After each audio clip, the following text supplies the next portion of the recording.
Ma première question sur la culture industrielle.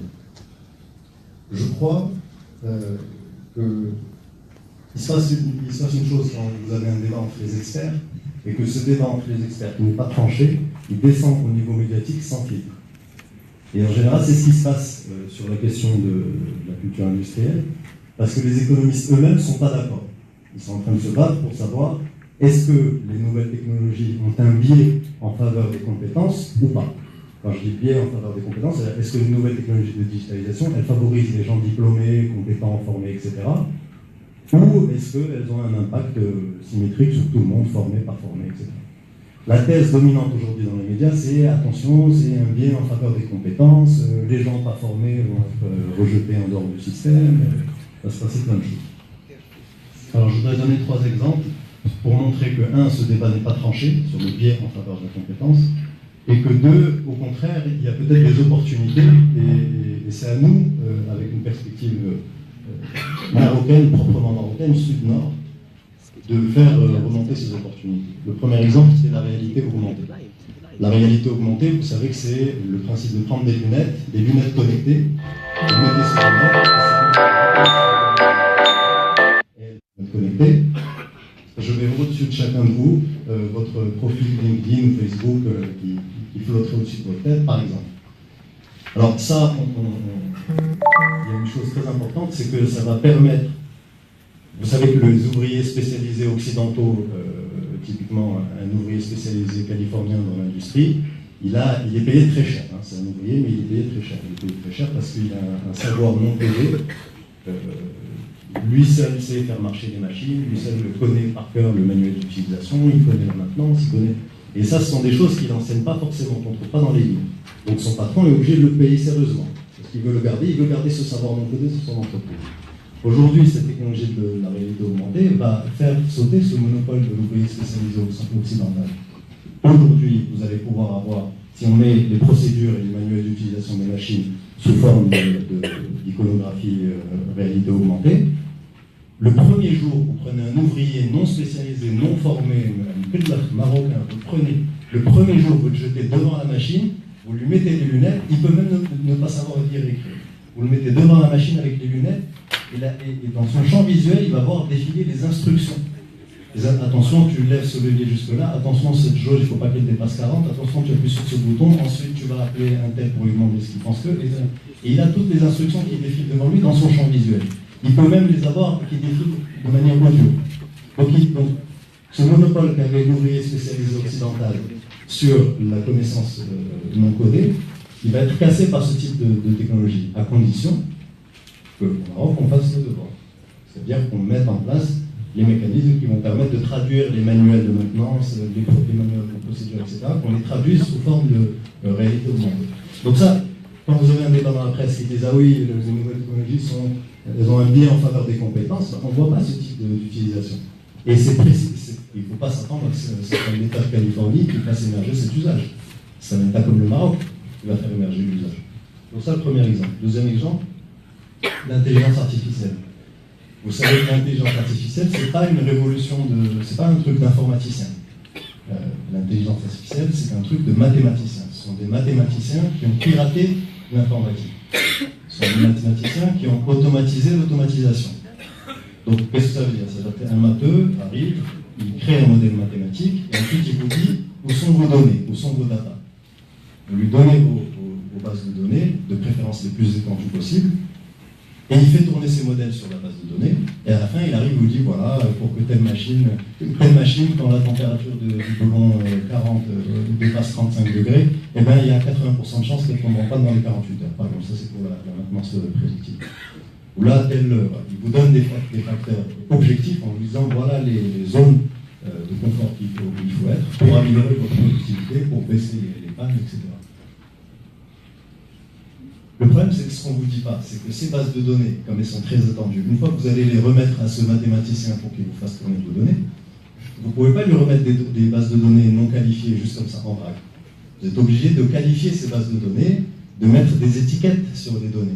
Vous savez, sur Internet, quand vous remplissez un CAPTCHA, je ne sais pas si vous voyez de quoi je parle, quand on vous donne une image, on vous dit oui, cliquez sur les carreaux où il y a une image de voiture ou là où il y a une image de panneau de signalisation. Ben c'est ce travail-là d'étiquetage des données que l'intelligence artificielle ne peut pas faire elle-même. Donc il y a cette intervention humaine, cette touche humaine qui est nouvelle. C'est un métier nouveau d'étiqueter des bases de données comme ça. C'est un métier pas très, je dirais pas très gros de valeur ajoutée, parce que c'est toujours d'être humain qui commence à étiqueter. Et ça, voilà un exemple de nouveau métier dont on ne parle jamais. On vous dit oui, l'IA va remplacer tout le monde, c'est foutu, et on ne vous parle pas des métiers qui vont être créés à côté. Ça, c'était le deuxième exemple. Le troisième exemple, je l'ai mentionné au début de mon intervention, c'est on imagine que c'est quelque chose qui va profiter essentiellement aux pays développés de l'industrie 4.0. Et c'est vrai, on a des indicateurs aujourd'hui, par exemple les études McKinsey prédisent que 80% des achats de robots dans le monde d'ici à 2035 vont être réalisés par 5 pays, Allemagne, Corée du Sud, Japon, Chine, etc. Donc on s'imagine, on se dit oui, donc le reste du monde va être complètement bloqué, etc.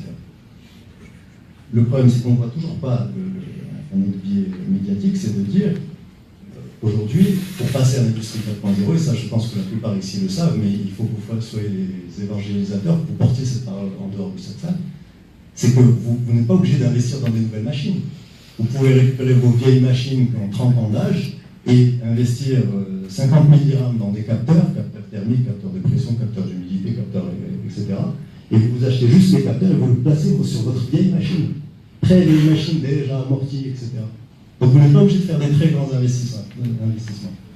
Une fois que vous avez placé ces capteurs, vous devenez socratique. Vous vous connaissez vous-même, au bout de 6 mois, 1 an, vous avez une base de données, et vous prenez la base de données et vous l'envoyez à une start-up marocaine ou un data scientist quelque part, un matheux. En général, il faut juste que ce soit un matheux. Il n'est pas obligé d'avoir appris un langage mathématique, il n'est pas obligé d'être programmateur, ni informaticien, ni rien du tout. Ça peut très bien être vous prenez n'importe quel polytechnicien qui s'est fait virer de sa salle de marché à Londres ou à New York, et vous le ramenez, bon, peut-être qu'il aura besoin d'une formation de 4 mois, ou même juste 4 mois d'entraînement tout seul dans une salle, bien motivé, et vous lui donnez la base de données, vous lui dites, allez-y, on y va, allez, je veux gagner 30% sur une marge d'ici l'année prochaine, on fait le travail. Donc ça, c'était pour la première question sur les menaces sur les emplois et la culture industrielle. Vous savez qu'au Maroc, on a un avantage, alors je vais le dire autrement. Pourquoi les Allemands, les Japonais, etc. sont premiers sur la robotisation? J'ai dit tout à l'heure, 80% des robots d'ici 2035 sont achetés par ces pays-là. Quel est le point commun de ces pays? C'est le vieillissement de la population. C'est des gens qui ont un problème, ils veulent financer leur système de retraite, et donc, après, ils ont le choix entre des réfugiés syriens qui vont intégrer le marché du travail, ou alors la robotisation. J'en ai parlé hier avec les Portugais. La robotisation, l'Union européenne est en train de penser à faire payer des cotisations sociales aux robots. Donc c'est pour vous montrer le problème de main-d'œuvre. Au Maroc, on a l'inverse, on a une population jeune. On a une population jeune, et par exemple, il y a des indicateurs comme le taux d'engagement des Marocains sur les réseaux sociaux, YouTube, Facebook, Twitter, est très au-dessus, je crois que c'est 15 points au-dessus de la moyenne mondiale. Il faut bien comprendre ce que ça veut dire. Ça ne veut pas simplement dire que les Marocains perdent plus de temps sur les réseaux sociaux, et qu'ils sont jeunes, ils ne savent pas ce qu'ils font. Pas du tout. Ça veut dire qu'ils sont beaucoup plus, ils sont digital native, c'est-à-dire qu'ils sont sur le digital, sur les outils digitaux toute la journée, au moins 2 heures par jour, et qui connaissent très bien ces outils. Donc quand ce même Marocain qui a un smartphone, qui vit au fin fond de la région de la Tafilette, je vous rappelle que je crois que le taux c'est 45% des Marocains dans le monde rural qui ont un smartphone. C'est énorme. Donc ce Marocain qui a un smartphone, qui a de la Tafilette, qui que nous, à Kazan, on imagine, on se dit, ce gars-là, il est complètement en dehors du système, il n'a rien à voir. Ben, ce gars-là, tout ce qu'il fait sur WhatsApp toute la journée, il est sur WhatsApp toute la journée. Quand il va arriver à l'usine et que vous allez lui dire, voilà, on a mis en place des outils digitaux et voilà la réalité augmentée, voilà, tu mets ces lunettes, tu suis ce truc-là, tu vas avoir des instructions et tout ça, il va être dans son élément. Ce qui n'est pas le cas de l'ouvrier allemand qui est à 67 ans parce que l'âge de la retraite est vous lui dites bonjour, aujourd'hui on va mettre des lunettes connectées. Ça va pas fonctionner. Donc ça, c'était le troisième point. Sur les ressources humaines, on part avec un avantage. C'est 1, la population qui est digital native massivement. 2, l'idée qu'on a cette profondeur stratégique qui est l'Afrique de l'Ouest. Et là, c'est le même principe quand vous dites oui, Casablanca doit devenir une capitale du shopping pour les Africains de l'Ouest. parce qu'ils n'ont pas de visa pour aller à Paris, donc ils vont venir à Casa sans visa, ils vont faire le shopping à Casa. C'est la même idée. Ça veut dire qu'au lieu d'aller travailler dans une entreprise IT aux États-Unis, au Canada, en France, ils pourront venir au Maroc. Même qu'au Maroc, ils sont beaucoup mieux accompagnés quand on aura créé ce hub africain au Maroc digital. Ils sont accompagnés pour créer leur entreprise, ils sont accompagnés pour faire leur doctorat de recherche, transformer leur doctorat de recherche en projet d'entreprise, puis ensuite en premier bon de commande, etc. Donc on a un bassin, si vous voulez, d'emploi, de ressources et de capital humain qu'il ne faut pas le voir simplement au Maroc. Il faut s'imaginer que c'est dans toute l'Afrique de l'Ouest. La deuxième chose, c'est que sur les ressources humaines, dans le monde du digital et de l'industrie 4.0, c'est plus votre diplôme ou votre expérience passée qui compte. Vous savez que vous connaissez l'exemple de l'école 42 à Paris. C'est que la sélection à l'entrée de l'école 42 se fait sur la motivation. Et surtout pas sur vos diplômes ou votre expérience, ou est-ce que vous êtes plutôt enclin à entrer dans ce métier. Non. C'est uniquement sur la motivation. Et nous, la motivation, on en a à répondre. Alors, maintenant, on va arriver au vrai problème. Le vrai problème de l'industrie 4.0 au Maroc, c'est, numéro 1, la sensibilisation. Alors je sais que ce n'est pas un problème dans cette salle, parce que si vous êtes venu aujourd'hui, c'est que vous avez bien compris ce qui se passe. Mais en dehors de cette salle, il y a beaucoup de monde qui ne se rend pas compte de ce que ça veut dire, qui reste coincé sur les 3 problèmes que j'ai dit au début. Non, c'est un problème de riches futuristes, il faudra déjà qu'on ait une industrie qui fasse l'industrie 4.0. Non, on n'a pas assez de ressources humaines pour le faire. Et non, ça va détruire des emplois, donc on ne va pas le faire. Sur cet exemple des destructions d'emplois, j'étais avec mon équipe en Chine, il y a 2 mois, il me semble. On parlait à un investisseur qui nous présentait un modèle pour créer une usine au Maroc, pour créer je ne vais pas dire quoi, mais en gros, c'est des produits en acier très technologiques, très compliqués, etc. Et il veut en faire 8 millions, je crois, au Maroc, 8 millions de millions. Et il nous montre un exemple d'usine qu'il a déjà à Shenzhen, en Chine. Et c'est une usine qui produit 12 millions d'unités et qui fait travailler 15 personnes. C'est une usine énorme. C'est comme un stade de foot. C'est énorme. Et il y a 15 personnes qui font tourner toute l'usine. Et on lui dit comment vous allez investir au Maroc, vous allez employer 20 personnes au Maroc. Et le gars commence à nous expliquer que précisément il nous montre cet exemple pour nous dire que non. Et que son investissement au Maroc, il voudrait employer 250 personnes, c'est-à-dire 10 fois plus que dans l'usine de Shenzhen, parce que dans l'usine de Shenzhen, il s'est rendu compte qu'il y avait un problème, c'est que ça tue l'innovation de retirer des humains dans l'usine. Une machine, aussi intelligente soit-elle, qu'elle ait même accès à Wikipédia sur Internet et qu'elle ait toutes les données de tout le secteur depuis 30 000 ans, aussi intelligente soit-elle, elle réfléchit à l'intérieur de sa boîte. Aussi sophistiquée soit cette boîte, aussi grande soit cette boîte, aussi belle et qui laisse rentrer la lumière sur cette boîte, elle réfléchit dans sa boîte. Et donc il n'y a pas d'être le grain dans la machine qui fait qu'à un moment donné, soit on fait une erreur, il y a un bug, et ce bug nous ouvre une nouvelle perspective sur un nouvel usage, une nouvelle méthode de production. Vous savez qu'il y a beaucoup d'inventions qui sont consécutives à des erreurs. Comme les machines ne font pas d'erreurs, il faut que vous ayez ce petit grain de sable dans l'usine qui vous fasse dérailler de temps en temps pour que vous posez des questions que vous ne vous étiez pas posées au départ. Donc, le gars nous dit, non, moi, l'usine au Maroc, en fait, je vais changer de modèle, je vais employer 250 personnes parce qu'il faut un peu, on a bien étudié le problème, et on a besoin d'avoir des humains à l'intérieur parce qu'on va les former, les augmenter en compétences, etc. Donc, c'est pour vous dire que cette tendance à la destruction d'emplois, etc., c'est largement, je vais utiliser un mot un peu vilain, c'est largement une boursouflure médiatique. C'est-à-dire que c'est vraiment une bulle, mais on va en venir à bout. Il y a un précédent dans l'histoire, les plus vieux vont s'en souvenir. Vous vous souvenez, en décembre 1999, on nous a dit le bug de l'an 2000, tout va exploser. Demain, c'est la fin du monde, tous les ordi vont s'arrêter, etc. Bon, c'était pour nous vendre des missions de consulting dans l'IT, etc. Mais bon, il y avait une part de vrai aussi, hein. Je ne dis pas que c'était complètement du mensonge. Et je crois qu'on est un peu dans la même bulle d'anxiété aujourd'hui par rapport aux créations d'emplois, etc.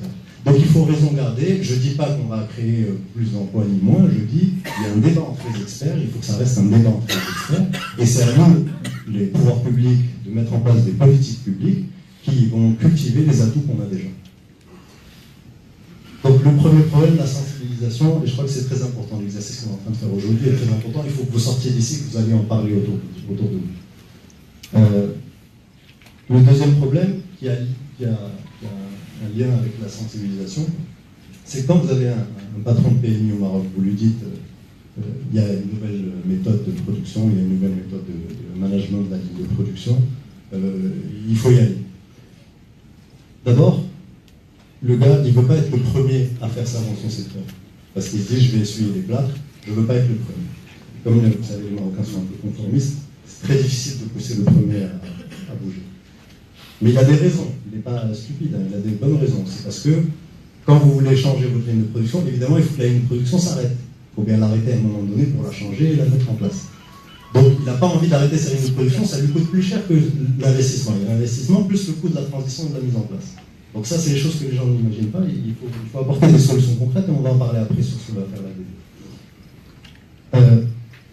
L'autre problème, l'autre vrai défi, donc j'ai dit 1, sensibilisation. 2, il y a des défis qui sont sérieux, mais qu'il va falloir commencer à adresser. Par exemple, l'impact de ces technologies sur les écosystèmes industriels au Maroc. Aujourd'hui, par exemple, dans l'automobile, vous avez des écosystèmes qui sont construits sur le modèle d'une tête d'écosystème qui a des fournisseurs de rang 1, rang 2, rang 3, et puis on aide tout le monde et on fait travailler tout le monde main dans la main. Mais le jour où vous avez la fabrication additive, c'est-à-dire la fabrication 3D, la tête d'écosystème, il n'a plus besoin forcément de fournisseurs. Le fournisseur qui lui fabriquait son rétroviseur, par exemple, il achetait le rétroviseur extérieur et il le mettait sur ça. Il peut peut-être imprimer le rétroviseur dans son usine même. Donc ça change, si vous voulez, c'est un nouvel animal dans la jungle, et ça change la chaîne alimentaire. C'est plus ceux qui bouffent les gros bouffent les moyens bouffent les petits. Et maintenant, vous avez le gros pour bouffer tout le monde. Donc il est tout seul, c'est juste un lion dans la jungle, il est tout seul. Il a sa machine à fabriquer, il est tout seul. Donc ça, ça c'est un vrai défi pour le Maroc. Il faut qu'on commence à intégrer ce facteur de l'industrie 4.0 et de la digitalisation dans les relations entre les fournisseurs de rang 1, rang 2, rang 3, et ça c'est un vrai défi. Vous savez qu'au Maroc, on a avec Thales la première usine d'impression 3D de Thales au monde. Donc on a déjà commencé, c'est intéressant d'avoir ce cas d'étude-là pour comprendre quels sont les usages et comment se modifient les relations entre les différentes entreprises et les fournisseurs. Donc ça, c'est un vrai sujet sur lequel on travaille déjà, notamment dans le cadre de... Vous savez, vous avez deux défis parallèles. Vous avez ce problème de l'impression 3D et vous avez le véhicule électrique dans l'automobile. Vous savez que dans un véhicule électrique, il y a beaucoup moins, moitié moins, je crois, de pièces que dans un véhicule traditionnel à l'essence.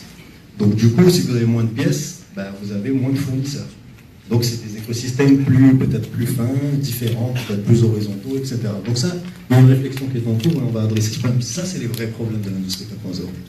C'est pas ça va détruire les emplois ou ça coûte trop cher. Troisième problème. Ce matin, Moulafid au ministère à Rabat reçoit la joint venture entre l'OCP et IBM. Vous avez entendu parler de ce projet. L'OCP monte une joint venture avec IBM pour la digitalisation de tous les process de l'OCP, les process industriels.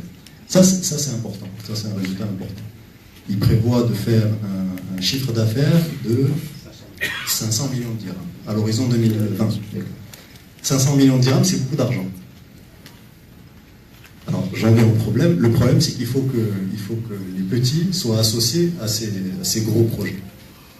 Comment est-ce qu'on fait pour mettre en place une politique publique d'accompagnement des TPE, PME, start-up, etc., pour qu'elles aient leur part du gâteau de ces 500 millions de dirhams d'ici 2020 dans le cas de l'OCP, mais ça peut être dans d'autres cas. Je parle de Thales et de l'aéronautique, il y a beaucoup de secteurs dans lesquels ce problème se pose, c'est qu'on a des champions nationaux qui partent très loin et très vite, et qui, c'est pas leur problème de toutes les manières, mais il faut que nous, on mette en place les systèmes pour qu'il y ait des petits derrière qui fassent du ski nautique derrière, qui s'accrochent et qui prennent quelques vagues. C'est nécessaire. C'est nécessaire pourquoi? C'est nécessaire pour les petits parce que c'est pour les faire vivre, mais c'est nécessaire aussi pour les gros pour introduire de l'innovation. Vous savez, il n'y a rien de pire que d'avoir une équipe de 200 développeurs qui sont très bien payés et qui travaillent en vase clos. C'est terrible. Il faut toujours qu'il y ait, comme je disais, le grain de sable tout à l'heure, il faut toujours qu'il y ait une petite start-up, une petite PME qui ait une solution un peu innovante à laquelle personne n'a pensé. Et il faut qu'elle soit à bord, il faut qu'elle introduise cette innovation-là dans le système. Donc c'est l'intérêt des gros et c'est l'intérêt des petits. Et là-dessus, On va parler de l'ADD, mais l'ADD aura un rôle là-dessus pour essayer de matcher les petits et les gros dans ces projets de transformation digitale. Le quatrième problème sérieux, et à mon avis c'est le dernier, il y en a beaucoup, mais à mon avis celui-là il mérite qu'on s'y attarde, c'est le problème de la souveraineté technologique. Vous savez que le nerf de la guerre dans le digital, c'est la data. D'accord ? Donc maintenant, on va faire un point. Où est-ce qu'elle est la data marocaine ? Elle est où ? Elle est stockée où ? Qui dispose de la data marocaine ? Elle est à l'international. Je vous donne un exemple. Moi, c'est un cas qui m'intéresse beaucoup à titre personnel, mais ça n'a rien à voir avec le 4.0, mais je veux en partager un. Darija. Darija, c'est une langue comme une autre. Hein. Vous savez que les nouveaux modules d'intelligence artificielle d'IBM, Watson et toutes les autres marques, Amazon, Alexa, etc., ils apprennent les langues. La prochaine grande révolution, ça va être celle de la traduction automatique par l'intelligence artificielle. Quand on va arriver et dire, OK, alors maintenant il faut que l'IA elle parle d'Alija, parce que vous savez, ils vont vendre, IBM, Amazon, ils vont vendre des espèces de petits haut-parleurs que les ménages sont censés poser dans leur salon, et l'IA s'adresse à l'utilisateur de façon conversationnelle, dans sa langue natale. Elle lui parle, aujourd'hui, qu'est-ce que tu veux faire ? Elle lui dit, aujourd'hui, c'est Ramadan, je veux faire un code parler, elle va me chercher une recette. Il va chercher une recette, il lui revient, il lui dit, est-ce que tu veux partager la recette avec tes amis sur Twitter ? Il y a une conversation qui s'engage entre l'utilisateur et l'intelligence artificielle. Donc la langue est très importante. Évidemment, les gens d'IBM ou d'Amazon, ils vont créer le moteur d'IA en arabe classique, et donc ça va parler à... une bêtise, ça va parler à une portion des Marocains, mais pas à tous les autres, pour pas dire chiffre. Donc il faut que l'IA apprenne Darija. Très bien.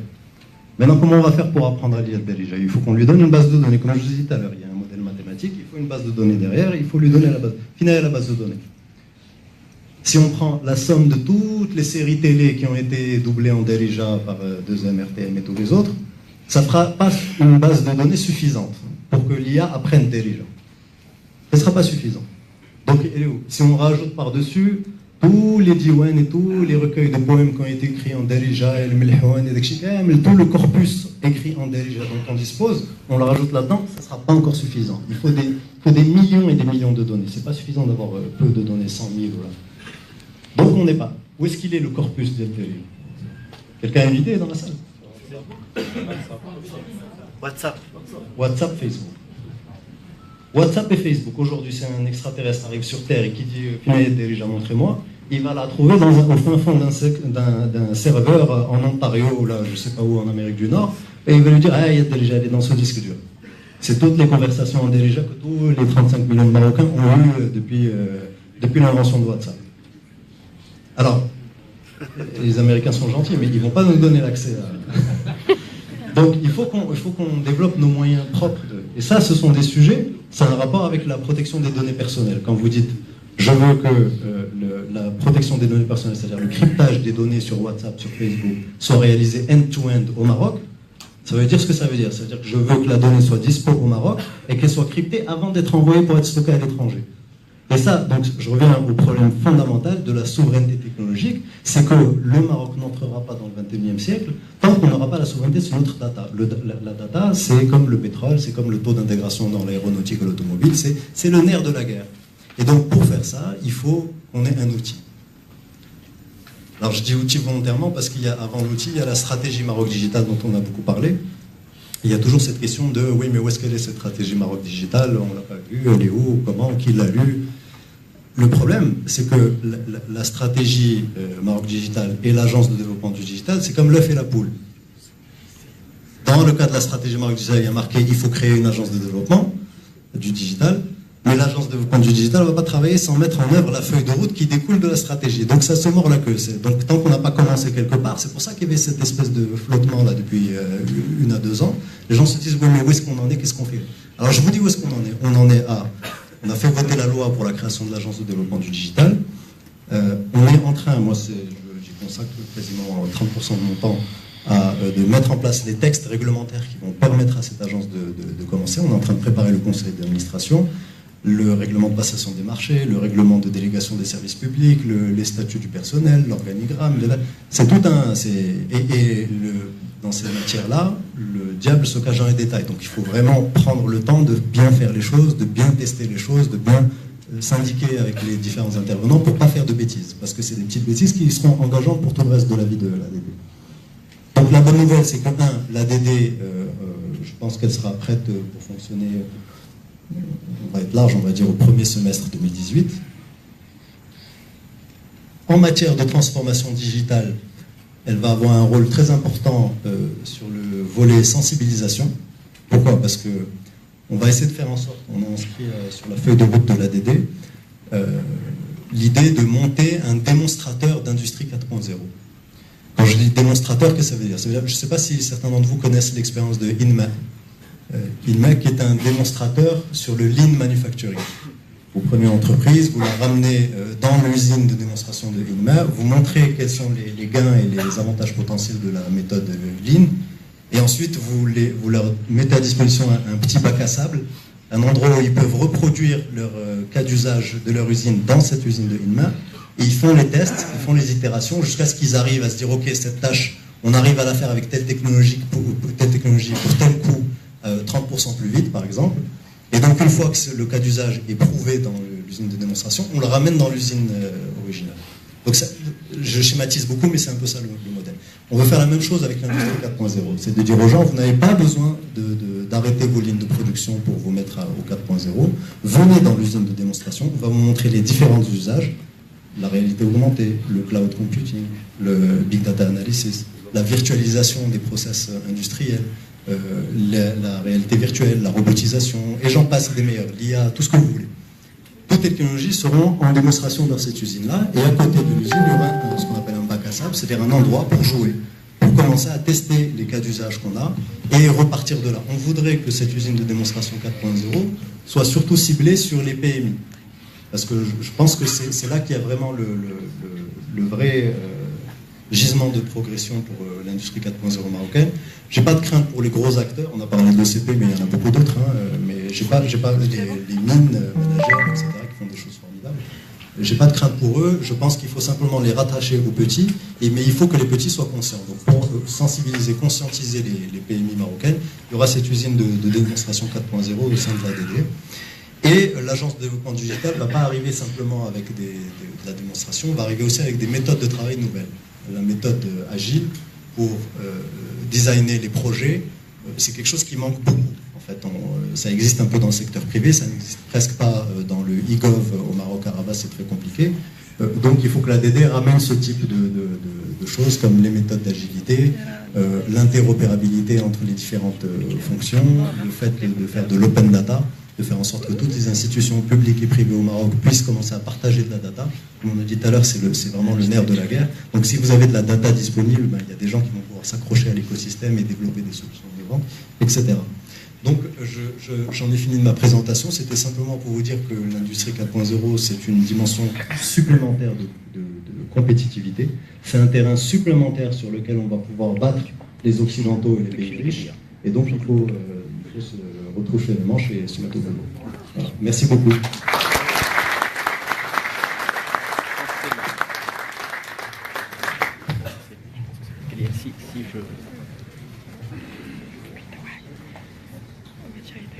Merci, cher Ahmed, pour ce brillant exposé. Si vous avez des questions à poser à Monsieur le Ministre, je vais recevoir 2-3 questions maximum. La première question est toujours la plus difficile. Vous vous présentez, s'il vous plaît, et vous posez votre question. Bonjour, c'est Nizria, je parle directeur industriel de Faco Peinture Casablanca. Merci pour l'exposé, c'était clair. Moi, juste une question. Aujourd'hui, le numérique, oui, c'est important. Mais si on prend les pays industriels, par exemple, je prends l'Allemagne, ils sont arrivés au numérique parce qu'ils ont le process derrière, M. Feldhaus, qui est maîtrisé, très maîtrisé. Or, aujourd'hui, on n'est pas là. C'est une remarque. Vous savez, quand vous arrivez à l'étape numérique, gestion des data, etc., c'est que vous avez déjà un process qui est très, très compliqué à maîtriser. Donc aujourd'hui, je crois que avant d'arriver au numérique, les industriels devraient investir en process. Comment gérer les process de fabrication, de maintenance, tout ça. Et c'est ça ce qui est très important. D'accord? Donc tout à l'heure, vous avez cité une vieille machine, je vais mettre un capteur de pression en température, donc puis industriel, de 25 ans, c'est pas aussi facile que ça. C'est pas facile. Et je vous donne un exemple. Vous avez vu le film du crash de l'avion américain, que le pilote, il a préféré se jeter sur la rivière parce qu'il n'a pas tenu compte des procédures. Vous vous souvenez du film, d'accord? Et c'est là où il y a l'homme qui vient en question, c'est que malgré, si vous voulez, les procédures, le pilote, c'est bien qui est décidé. Voilà. Donc pour revenir au sujet, que nous sommes dans le stade de maîtrise des process de fabrication. Ce qui est important, c'est la recherche, le développement. Je maîtrise au minutieux le temps. Tout ce qui est en fait process, voilà, avant d'arriver au numérique. Voilà. Et c'est pas aussi simple. Merci beaucoup. Deuxième question. Madame.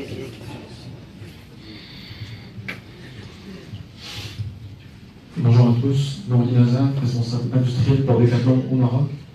Une question très simple, désolé, je vais être un peu exigeant, mais au niveau de l'usine pilote 4.0, avez-vous une idée, un timing?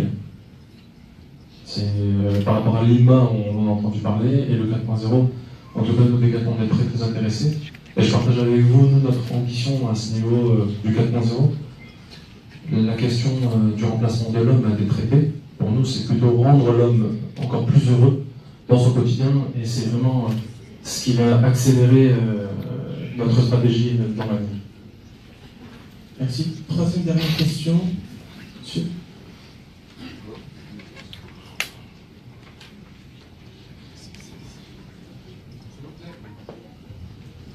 Merci. Je suis expert industriel, je rejoins l'intervention, la première intervention, pour dire qu'effectivement, au niveau de notre pays, pour arriver et pour projeter, pour l'État marocain puisse projeter ce projet Industrie 4.0, il faut quand même que l'industrie marocaine fasse plusieurs étapes.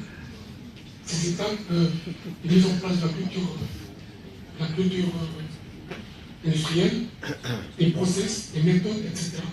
Est-ce que l'État envisage d'accompagner ces industries pour dépasser ces étapes, pour arriver justement au niveau où on peut mettre en place les capteurs, systèmes 4.0? Merci. Dernière question, s'il vous plaît.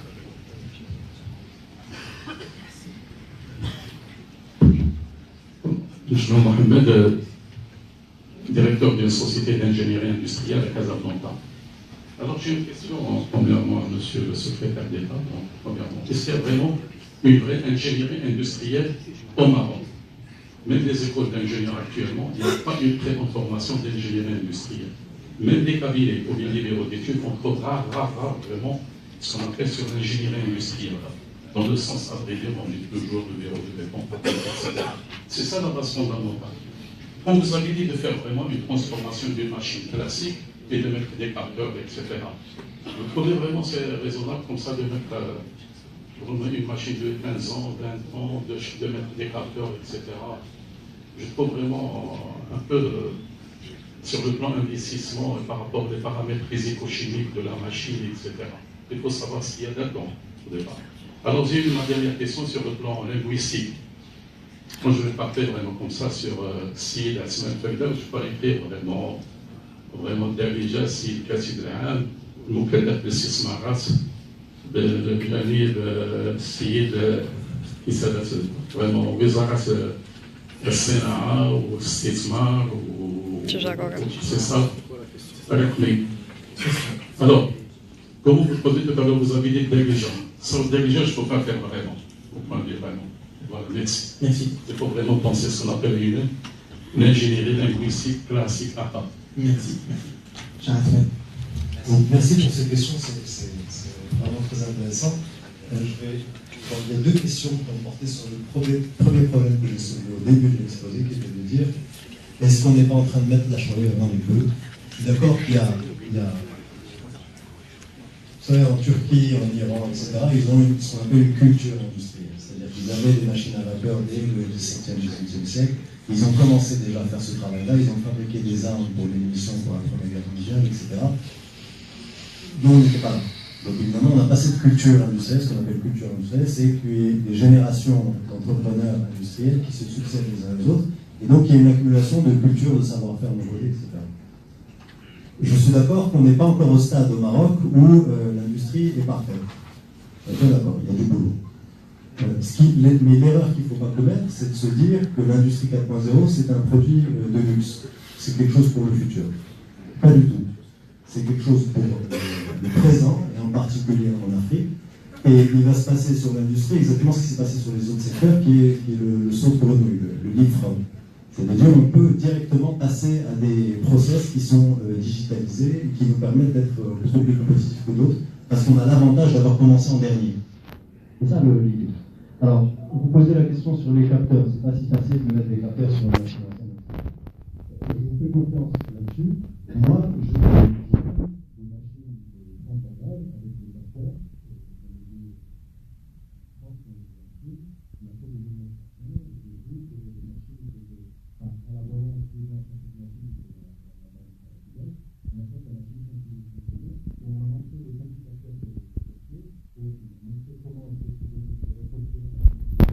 Et je l'ai vu devant moi. Alors, j'ai peut-être pas l'œil industriel comme vous, hein, mais je pense que ça vaut la peine que vous regardiez. Moi, je suis très impatient comme monsieur sur l'usine de démonstration, parce que ça vaut la peine de vous confronter à cette chose-là. Pour voir, alors peut-être que ça dépend des industries, peut-être que dans votre cas c'est différent, peut-être qu'il y a une degré de sophistication. Moi, en l'occurrence, je l'ai vu sur des machines, notamment de fabrication de pneus et des machines de fabrication de bonbons. Voilà, c'est les deux cas d'usage que j'ai vus devant moi, j'ai passé toute la heure à regarder, et ça fonctionne pas, ça m'a l'air de fonctionner très bien. Et les études montrent que le retour sur investissement, le gain était de 29% pour les bonbons et à peu près 20% pour les pneus. Donc je crois que ce sont des cas d'usage qui sont déjà avérés, et d'où l'intérêt de faire cette usine de démonstration. Et quand je vous ai dit, vous vous souvenez quand j'ai fait la liste des problèmes sérieux du Maroc, le premier problème c'est la sensibilisation. C'est qu'on essaie de s'ouvrir les chakras et qu'on se mette en situation de sortir des schémas habituels. Ce qui n'enlève pas à votre première remarque et de dire on est très mauvais sur le génie industriel, les process, etc. Les process, c'est compliqué en Italie parce que les Italiens ne sont pas très rigoureux, c'est compliqué au Maroc parce qu'on n'est pas non plus très rigoureux, c'est compliqué un peu partout. Mais je pense que le principal facteur, ça va être la montée en compétence du capital humain. Et là-dessus, la feuille de route de l'Agence de développement du digital a prévu un volet très fort de recherche et développement et de formation, et notamment un soutien très concret à la formation des formateurs. Parce qu'en fait, ce qui nous manque au Maroc, c'est des formateurs. Quand on dit on va faire un budget de temps pour former 200 000 personnes dans tel secteur, le contrôle qualité ou autre chose, ben il y a l'argent, il y a les projets et la volonté, et il n'y a pas les formateurs. On est obligé d'aller les chercher à l'étranger. Quand vous cherchez un langage informatique précis, et que vous avez un Marocain qui maîtrise ce langage et qu'il est MIT à Boston, et qu'il ne peut pas venir passer toute l'année au Maroc à former des gens, parce que vous faites, la chose intelligente à faire, c'est de ramener ce gars-là, de lui demander de former 15-20 personnes, et ensuite que ces 15-20 personnes deviennent les formateurs pour le reste.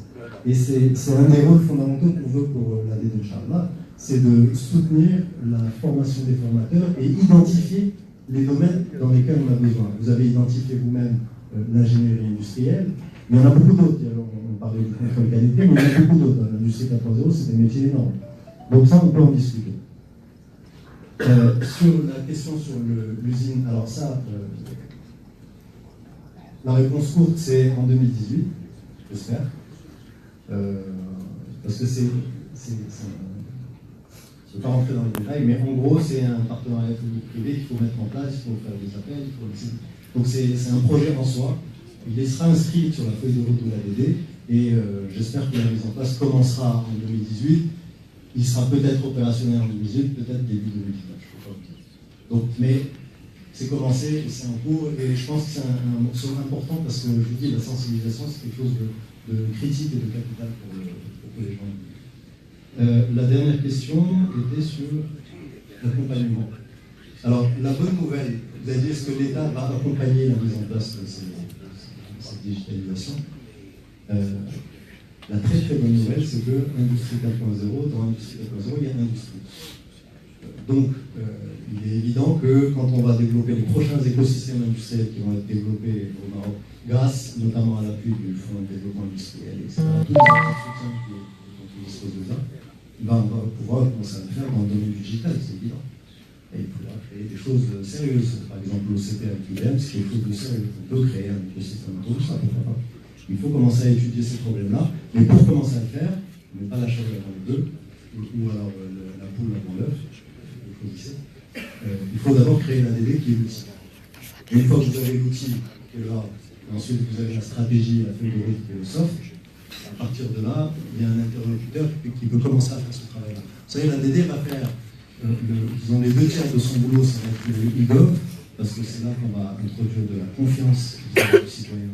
Et c'est là qu'on va introduire améliorer la rentabilité du système économique marocain, mais aussi la transformation digitale des secteurs traditionnels, comme on a dit, c'est les industries préexistantes, les aider à se digitaliser, mais aussi s'occuper de l'écosystème des startups innovantes et des PME innovantes.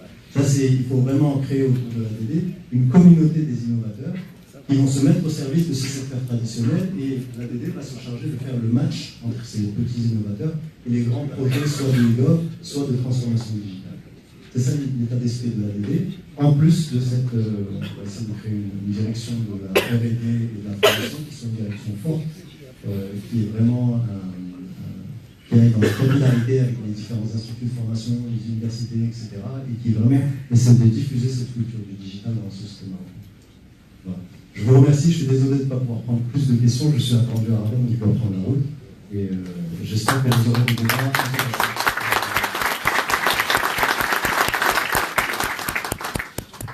Merci.